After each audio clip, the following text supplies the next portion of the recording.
रात्रीचे 12 वाजले होते. पृथ्वीवरील बहुतेक लोक गाढ झोपेत होते.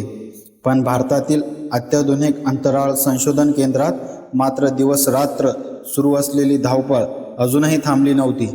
हजारो संगणकांच्या स्क्रीनवर चमकणारे आकडे, रॉकेटभोवती अंतिम तपासणी करणारे अभियंते, मोठमोठ्या स्क्रीनवर दिसणारा प्रक्षेपणाचा काउंटडाऊन आणि प्रत्येकाच्या मनात एकच प्रश्न, आज मानवजातीचा इतिहास बदलणार का? कारण उद्या पहाटे सुरू होणार होती अशी एक अवकाश मोहीम जिथे यापूर्वी कधीच कोणताही मानव पोहोचला नव्हता. या मोहिमेचे नाव होते अनंत 1. ही मोहीम चंद्रावर जाणारी नव्हती, मंगळावरही नव्हती, तर पृथ्वीपासून तब्बल 15 प्रकाश वर्षे दूर असलेल्या एका रहस्यमय ग्रहाकडे जाणार होती. वैज्ञानिकांनी त्या ग्रहाला नाव दिले होते आर्कस 9. अनेक वर्षे दुर्बिणींनी निरीक्षण केल्यानंतर असे दिसून आले होते की त्या ग्रहावर वातावरण आहे, पाणी आहे, घनदाट जंगले आहेत आणि सर्वात आश्चर्यकारक गोष्ट म्हणजे तेथे कदाचित बुद्धिमान जीवसृष्टीही असू शकते. या मोहिमेसाठी निवड झाली होती 4 अंतराळवीरांची.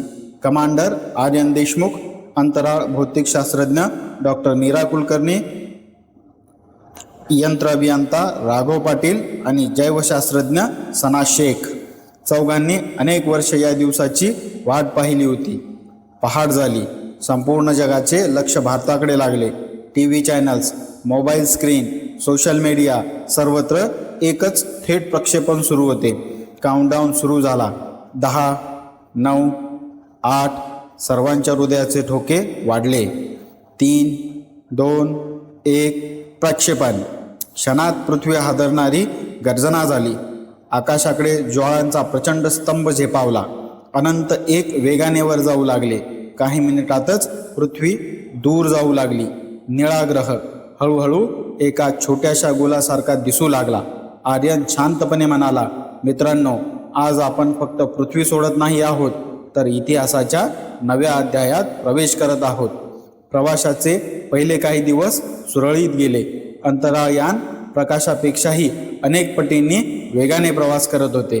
खिडकीबाहेर दिसणारे रंगीबेरंगी नेबुला, ताऱ्यांचे महासागर, आकाशगंगा हे सर्व पाहताना वेळेचे भानच राहत नव्हते. पण 6व्या दिवशी अचानक अलाराम वाजला. धोका. संपूर्ण यान लाल प्रकाशाने भरून गेले. राघव ओरडला, समोर अज्ञात ऊर्जा क्षेत्र. स्क्रीनवर काहीच दिसत नव्हते, फक्त हिरव्या रंगाचे विचित्र तरंग. आर्यनने यान वळवण्याचा प्रयत्न केला, पण नियंत्रणच बंद झाले. क्षणात संपूर्ण अंतराळयान त्या रहस्यमय प्रकाशात हरवून गेले. पुढे जे घडले त्यावर कोणाचाही विश्वास बसला नसता. घड्याळे थांबली. सर्व आवाज नाहीसे झाले. वेळ जणू गोठली होती. आर्यनला त्याचे लहानपण दिसू लागले. मीराला तिचे दिवंगत वडील, सनाला तिची आई, राघवला भविष्यातील एक विशाल शहर जिथे माणसांपेक्षा यंत्रे जास्त होती. अचानक सगळे दृश्य नाहीसे झाले. संगणक पुन्हा सुरू झाला. स्क्रीनवर एकच संदेश चमकत होता, टाइम डिस्टॉर्शन डिटेक्टेड. प्रवास सुरू राहिला. काही दिवसांनी दूरवर एक सुंदर ग्रह दिसू लागला. निळसर महासागर, हिरवी जंगले, 3 चंद्र आणि सोनेरी ढग. तोच आर्कस 9. अंतराळयान हळूहळू त्या ग्रहावर उतरले. दरवाजा उघडला. थंडगार हवा आत आली. सुगंधी वारा वाहत होता. जमिनीवर चांदीसारखे चमकणारे गवत होते आणि त्यावर पाऊल ठेवताच गवतामधून मंद संगीत ऐकू येऊ लागले. सना थक्क झाली. वनस्पती गात आहेत. ते पुढे चालत गेले. त्यांच्या समोर उभा होता पूर्णपणे स्फटिकांनी बनलेला पर्वत. सूर्यकिरणे पडताच संपूर्ण पर्वत इंद्रधनुष्यासारखा चमकत होता. मीराने छोटासा स्फटिक उचलण्याचा प्रयत्न केला आणि क्षणात संपूर्ण पर्वत उजळून निघाला. जमीन हादरली. हजारो स्फटिक हवेत तरंगू लागले. आकाशात प्रकाशाचे वर्तुळ तयार झाले आणि त्या प्रकाशातून एक उंच आकृती प्रकट झाली. तिचे शरीर नव्हते, फक्त प्रकाश आणि ऊर्जा. तिने कोणताही आवाज न करता त्यांच्या मनात शब्द उमटवले, पृथ्वीवरील प्रवाशांनो, तुमचे स्वागत आहे. चौघेही थिजून उभे राहिले. ती ऊर्जा म्हणाली, आम्ही या ग्रहाचे रक्षक आहोत. हजारो वर्षापूर्वी आम्ही शरीर सोडून ऊर्जारूप धारण केले. इतक्यात आकाश काळवंडले. एक प्रचंड काळा भोवरा ग्रहाच्या दिशेने येऊ लागला. ऊर्जारूप जीव घाबरले. तो आला, कॉस्मिक वाईड, विश्वातील सर्व ऊर्जा गिळणारा विनाश. पुढे काय झाले? 4 मानव एका संपूर्ण ग्रहाला वाचू शकतील का? कॉस्मिक वाईडचा प्रभाव होईल का? आणि आर्कस 9चे सर्वात मोठे रहस्य काय आहे याची उत्तरं पुढे उलगडणार होती. विश्वाच्या त्या भागात जिथे वेळही थांबते आणि वास्तव कल्पनेपेक्षाही अधिक अद्भुत असते. ऊर्जारूप जीवांच्या डोळ्यात प्रथमच भीती दिसत होती.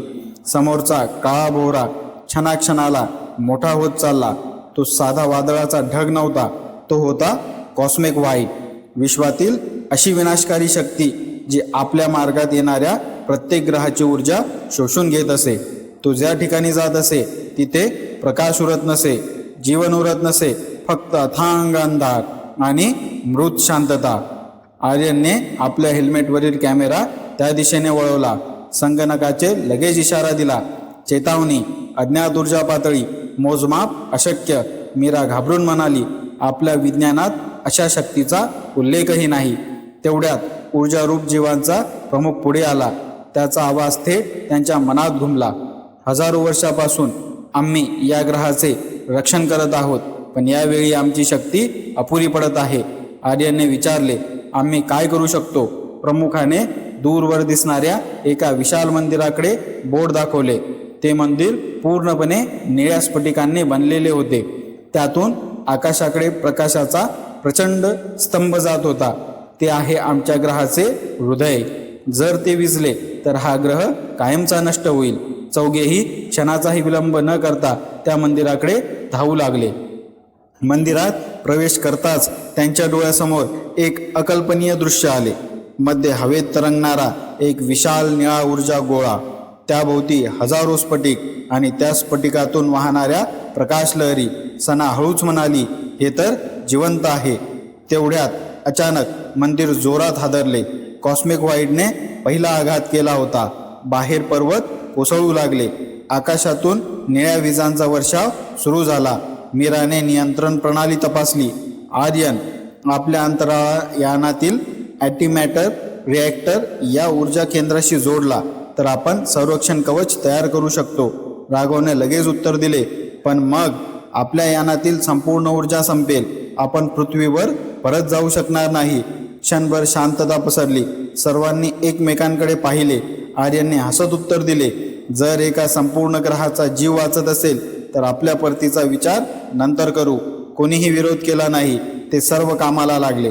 राघव मंदिरातील प्राचीन यंत्रणा आणि अंतराळयानातील ऊर्जा प्रणाली जोडत होता. मीरा गणित मांडत होती. सना ऊर्जा लहरींचा अभ्यास करत होती. आर्यन बाहेर परिस्थितीवर लक्ष ठेवत होता. तेवढ्यात आकाश फाटल्यासारखे झाले. कॉस्मिक व्हाईट आता अगदी ग्रहाजवळ आला होता. त्याचा आकार संपूर्ण शहरा एवढा होता. त्याच्या मध्यभागी 2 लालसर डोळे चमकत होते. तो जिवंत होता आणि तो थेट मंदिराच्या दिशेने येत होता. आर्यन ओरडला, लवकर, आपल्याकडे वेळ नाही. राघवने शेवटची वायर जोडली. सिस्टीम तयार आहे, ऊर्जा सुरू करा. क्षणात संपूर्ण मंदिर तेजाने उजळून निघाले. निळे, सोनेरी आणि जांभळे प्रकाश किरण आकाशात झेपावले. संपूर्ण ग्रहाभोवती एक विशाल ऊर्जा कवच तयार होऊ लागले. पण कॉस्मिक व्हाईट थांबला नाही. त्याने प्रचंड काळी ऊर्जा लाट सोडली. ती लाट सरळ ऊर्जा कवचावर आदळली. धडाम! संपूर्ण ग्रह आदरला. मंदिरातील स्फटिक तडकू लागले. अंतराळयानातील इंजिनमध्ये स्फोट झाला. राघव दूर फेकला गेला. त्याच्या हातातून रक्त वाहू लागले. सना धावत त्याच्याकडे गेली. राघव वेदनेतही हसत म्हणाला, मी ठीक आहे, सिस्टीम बंद करू नकोस. तेवढ्यात दुसरा आघात झाला. यावेळी ऊर्जा कवचाला तडे जाऊ लागले. मीरा घाबरून म्हणाली, फक्त 30 सेकंद, नाही तर कवच कोसळेल. आर्यनने मंदिराच्या मध्यभागी असलेल्या अंतिम नियंत्रणाकडे पाहिले. तो स्विच हातानेच सुरू करावा लागणार होता, पण त्याच्या भोवती प्रचंड ऊर्जा होती. जो कोणी आज जाईल तो जिवंत राहणार नव्हता. आर्यन शांतपणे पुढे चालू लागला. सना ओरडली, नको. मीरा डोळ्यात पाणी आणून म्हणाली, आर्यन परत ये. पण तो थांबला नाही. तो हसला, आपण पृथ्वीचे प्रतिनिधी आहोत. भीती दाखवण्यासाठी नाही तर आशा देण्यासाठी आलो आहोत, असे म्हणत तो ऊर्जा वर्तुळात शिरला. प्रचंड प्रकाशामुळे त्याचे शरीर दिसेनासे झाले. त्याने शेवटचा स्विच दाबला आणि क्षणात संपूर्ण विश्व उजळून निघाले. आर्यनने अंतिम स्विच दाबताच संपूर्ण मंदिरातून सूर्यापेक्षाही तेजस्वी प्रकाश बाहेर पडला. निळे, सोनेरी आणि पांढरे प्रकाश किरण आकाशाकडे झेपावले. क्षणभर असे वाटले जणू संपूर्ण विश्व प्रकाशाने भरून गेले आहे. कॉस्मिक व्हाईडने एक भयंकर गर्जना केली. त्याच्या भोवती फिरणारा काळा कुट्ट अंधार हादरू लागला. पहिल्यांदाच त्या विनाशकारी शक्तीला प्रतिकार जाणवत होता. मात्र त्या ऊर्जेचा परिणाम आर्यनवरही होत होता. त्याच्या स्पेस सूटवरील सर्व यंत्रणा एकामागून एक बंद पडू लागल्या. हेल्मेटच्या स्क्रीनवर लाल अक्षरात संदेश झळकला, जीवनरक्षक प्रणाली निकामी होत आहे. मीरा किंचाळली, आर्यन बाहेर ये. पण आर्यनच्या चेहऱ्यावर भीती नव्हती, फक्त समाधान होते. तो शांतपणे म्हणाला, जर माझ्या एका निर्णयामुळे लाखो जीव वाचत असतील तर हा सौदा मला मान्य आहे. तेवढ्यात कॉस्मिक व्हाईडने शेवटचा आणि सर्वात भीषण हल्ला केला. काळ्या ऊर्जेचा महास्फोट थेट ग्रहावर कोसळला. पण ऊर्जा कवच आता पूर्ण क्षमतेने सक्रिय झाले होते. दोन्ही शक्तींची टक्कर इतकी भीषण होती की अवकाशात प्रचंड धक्कालहरी निर्माण झाल्या. दूरवरचे लघुग्रह तुटून विखुरले. ग्रहाभोवती फिरणारे 3 चंद्र थरथरू लागले. संपूर्ण आर्कस 9 हादरत होता. काही क्षण जे जणू अनेक तासांसारखे वाटत होते, अखेर कॉस्मिक व्हाईटचा अंधार कमी होऊ लागला. त्याचा आकार लहान होत गेला. लाल डोळ्यातील तेज विझू लागले आणि एका प्रचंड स्फोटासह तो पूर्णपणे नाहीसा झाला. आकाश पुन्हा स्वच्छ झाले. ग्रहावर शांतता पसरली. धोक्याचा अंत झाला होता. मात्र मंदिरात आर्यन दिसत नव्हता. मीरा, सना आणि राघव धावत आत गेले. सगळीकडे तेजस्वी प्रकाश होता. मंदिराच्या मध्यभागी फक्त आर्यनचा स्पेस हेल्मेट पडलेला होता. सना रडू लागली, आपण त्याला गमावलं. राघवने हेल्मेट उचलले. तेवढ्यात मंदिर पुन्हा उजळले. ऊर्जारूप जीव त्यांच्यासमोर प्रकट झाले. त्यांचा प्रमुख शांतपणे म्हणाला, दुःखी होऊ नका, त्याने स्वतःला गमावलेले नाही. मीरा आश्चर्याने विचारले, म्हणजे? प्रमुख हसला, आर्यनची जीवन ऊर्जा आता या ग्रहाच्या ऊर्जा केंद्राशी एकरूप झाली आहे. तो जिवंत आहे, पण आता तो तुमच्यासारखा माणूस राहिलेला नाही. क्षणात प्रकाशाच्या मध्यभागी एक ओळखीची आकृती दिसू लागली. तो आर्यन होता, पण आता त्याचे शरीर प्रकाशाचे बनले होते. त्याचे डोळे ताऱ्यांसारखे चमकत होते. तो हसत म्हणाला, मित्रांनो, रडू नका, माझे शरीर बदलले आहे, पण मी अजूनही तुमचाच आर्यन आहे. सना अश्रू पुसत म्हणाली, तू आमच्यासोबत पृथ्वीवर चल. आर्यनने शांतपणे मान हलवली. माझे स्थान आता इथेच आहे. हा ग्रह माझी जबाबदारी आहे. क्षणभर सर्वत्र शांतता पसरली. मग आर्यन पुढे म्हणाला, पण तुम्ही पृथ्वीवर परत जाणार आहात, कारण मानवजातीला अजून खूप काही शिकायचे आहे. ऊर्जारूप जीवांनी अंतराळा यानाभोवती प्रकाशाचे वर्तुळ तयार केले. प्रमुख म्हणाला, वेळ आणि अवकाश आमच्यासाठी अडथळा नाही. डोळे मिटा. चौघांनी नाही, आता तिघांनी डोळे मिटले. क्षणात संपूर्ण अंतराळ यानात प्रकाशात विलीन झाले. काही क्षणांनी राघवने डोळे उघडले. समोर निळी पृथ्वी दिसत होती. अंतराळयान पुन्हा पृथ्वीच्या कक्षेत आले होते. सर्व यंत्रणा व्यवस्थित चालू होत्या. पण हे कसे शक्य होते? मीराने घड्याळ पाहिले. ते पाहून तिचा श्वास रोखला गेला. त्यांच्या मते 6 महिने उलटले होते, पण पृथ्वीवर फक्त 2 तास गेले होते. पृथ्वीवरील नियंत्रण कक्षातून संदेश आला, अनंत 1, तुमचा आवाज स्पष्ट ऐकू येतो आहे. तुमची सर्व यंत्रणा सामान्य आहे. तुम्ही प्रक्षेपणानंतर लगेचच परत कसे आलात? तिघेही एकमेकांकडे पाहू लागले. ते जे अनुभवून आले होते त्यावर कोण विश्वास ठेवणार होता? पृथ्वीवर परतल्यानंतर त्यांच्या अंतराळयानाची तपासणी सुरू झाली. सर्व काही सामान्य होते, फक्त एक गोष्ट सोडून. मंदिरातील निळा स्फटिक अजूनही यानात होता. वैज्ञानिकांनी त्यावर अनेक प्रयोग केले, पण त्याची रचना पृथ्वीवरील कोणत्याही ज्ञात मूलद्रव्याशी जुळत नव्हती. त्यात अमर्याद ऊर्जा होती. तो विज्ञानासाठी एक न सुटणारे कोडे ठरला. काही वर्षांनी त्या स्फटिकामुळे पृथ्वीवर नवीन ऊर्जा तंत्रज्ञान विकसित झाले. वीज निर्मितीत क्रांती झाली. अंतराळ प्रवास अधिक वेगवान झाला. मानवजातीने अनेक नवीन ग्रहांवर पाऊल ठेवले, पण आर्कस 9चा उल्लेख कुठेच सापडला नाही. जणू तो ग्रह विश्वाच्या नकाशावरूनच गायब झाला होता. एके रात्री मीरा वेधशाळेतून आकाशाचे निरीक्षण करत होती. अचानक दूरवर एक निळा तारा चमकला. तो 3 वेळा लुकलुकला. तिच्या संगणकावर एक अज्ञात संदेश उमटला, आम्ही अजूनही येथे आहोत. जेव्हा मानवजातीला पुन्हा आमची गरज भासेल तेव्हा आम्ही पुन्हा भेटू. संदेश क्षणात नाहीसा झाला. मीराच्या चेहऱ्यावर हलकेसे स्मित उमटले. तिने आकाशाकडे पाहिले. अनंत ताऱ्यांच्या महासागरात तिला आर्यनचा चेहरा दिसल्यासारखा वाटला. आणि त्या क्षणी तिला एक गोष्ट निश्चित समजली, विश्वात माणसाच्या कल्पनेपेक्षाही मोठी रहस्ये दडलेली आहेत. प्रत्येक तारा, प्रत्येक ग्रह, प्रत्येक आकाशगंगा एक नवीन कथा सांगण्यासाठी आपली वाट पाहत आहे. आणि कदाचित मानवजातीची खरी अवकाश मोहीम आता कुठे सुरू झाली होती.